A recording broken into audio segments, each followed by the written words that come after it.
नमस्कार, मैं पंडित विनय भार्गव। आप सभी का स्वागत है हमारे YouTube चैनल पर। यदि आपने चैनल को सब्सक्राइब नहीं किया तो कर लीजिए, जिससे कि आपको शास्त्र के अनुसार जानकारी समय समय से प्राप्त होती रहे।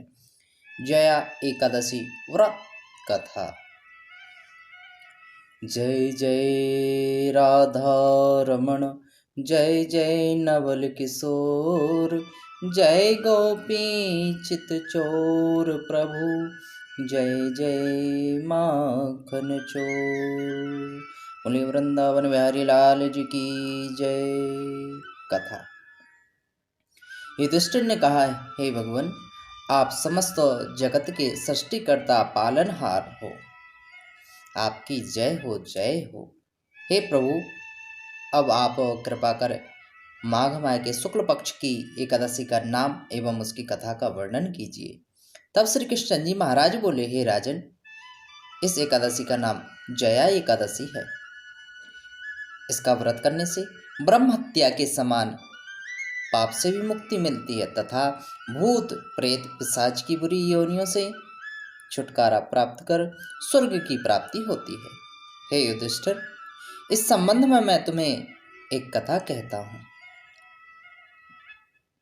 जिनका वर्णन पद्म पुराण में किया गया है। एक दिन इंद्र नाग लोक में राज्य करता था। तब एक दिन अमृत पान कर अप्सराओं के साथ नंदन वन में आकर क्रीड़ा करने लगा। अपनी इच्छा अनुसार अप्सराओं के साथ विहार कर इंद्र उन अप्सराओं के साथ नृत्य कर रहा था और गंधर्व गान कर रहे थे। तब वहां पर गंधर्वों में श्रेष्ठ पुष्पदंत और उसकी पुत्री चित्रसेन, स्त्री मलिन व मलिन का लड़का माल्यवान भी उपस्थित थे। उसी समय वहां एक पुष्पवती नामक गंधर्व स्त्री माल्यवान पर मोहित हो गई। तब उसने अपने रूप सौंदर्य से माल्यवान को वश में कर लिया। हे राजन, वह गंधर्व स्त्री अत्यंत सुंदर थी। उसके लक्षण मैं तुम्हारे सामने वर्णन करता हूँ। उसका चंद्रमा के समान खिला हुआ मुख, विशाल नेत्र, कानों में कुंडल तथा ग्रीवा में सुंदर हार और स्वर्ण कलश के समान ऊंचे उठे हुए मोटे कुछ एवं सिंह के समान पतली कमर और सुंदर पेट था। उसके विपुल नितंग और मोटी जंघाएं तथा कमल के समान लाल वर्ण वाले चरण थे। ऐसी सुंदरता को देखकर माल्यवान भी पुष्पवती के ऊपर मोहित हो गया। यह दोनों कामदेव के वशीभूत होकर भी इंद्र की सभा में गा रहे थे, पर उनका मन गाने में स्थिर नहीं था, इसलिए वह अशुद्ध गाने लगे। इंद्र ने उनकी भावनाओं को देखकर के इनके उस प्रेम को समझ लिया था, किंतु उसने अपना अपमान हुआ जानकर इन दोनों को श्राप दिया कि तुम दोनों मृत्युलोक में स्त्री पुरुष हो पिशाच रूप धारण करो। जब वे दोनों इंद्र के श्राप से हिमालय पर्वत पर पिशाच रूप धारण कर स्त्री पुरुष के रूप में दुख भोगने लगे, उस समय उन्हें गंधर्व रस स्पर्श आदि का कुछ भी ज्ञान नहीं रहा। वह उस स्थान पर इतने दुखी थे कि उन्हें सर्दी के कारण निद्रा भी नहीं आ रही थी। एक दिन पिशाच ने अपनी रानी से कहा, हमने पूर्व जन्म में ऐसे कौन सा कर्म किए हैं जिसके कारण हमें पिशाच योनि में इतने घोर कष्ट सहन करने पड़ रहे हैं।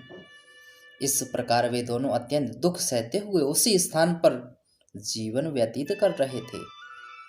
जब माघ माह में शुक्ल पक्ष की जया एकादशी का दिन आया, उस दिन देवयोग से इन दोनों ने दिन भर कुछ भोजन ग्रहण नहीं किया और ना ही कोई पाप कर्म किया।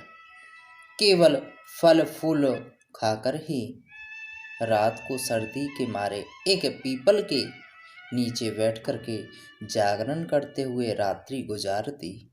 प्रातःकाल भगवान नारायण की कृपा से इन दोनों की यह पिशाच देह छूट गई और अत्यंत सुंदर देह गंधर्व और अप्सरा की धारण की।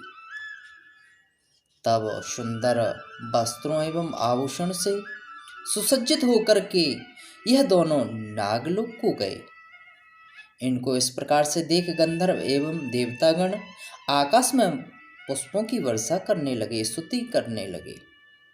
तब इन दोनों ने नागलोक में जाकर के देव राजेंद्र को नमस्कार किया। इनको अपने असली रूप में देख करके देव राजेंद्र को भी महान आश्चर्य हुआ। तब उनने इनसे पूछा, हे माल्यवान, तुम दोनों ने अपनी पिशाच देह से किस प्रकार से छुटकारा पाया, मुझे बताओ। माल्यवान बोला, हे देवेंद्र, भगवान विष्णु की कृपा एवं जया एकादशी के व्रत के पुण्य से हमारी वह पिशाच देह छूटी है। यह सुनकर इंद्र ने कहा, हे माल्यवान, एकादशी व्रत करने तथा विष्णु भगवान की कृपा का पात्र होकर पिशाच देह त्याग कर तुम दोनों पवित्र हो गए हो। अब तुम पुष्पवती के साथ रहकर विहार करो। हे युधिष्ठिर, इस जया एकादशी के व्रत करने से मनुष्य बुरी योनियों से मुक्ति प्राप्त करके मुक्ति पाकर स्वर्ग की प्राप्ति करते हैं। इसमें कोई भी संदेह न समझो।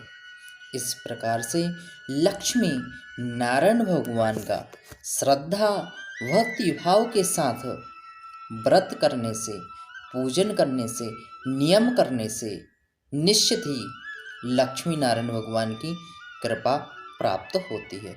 समस्त प्रकार के मनोरथ साधक के पूर्ण होते हैं। श्री राधे राधे।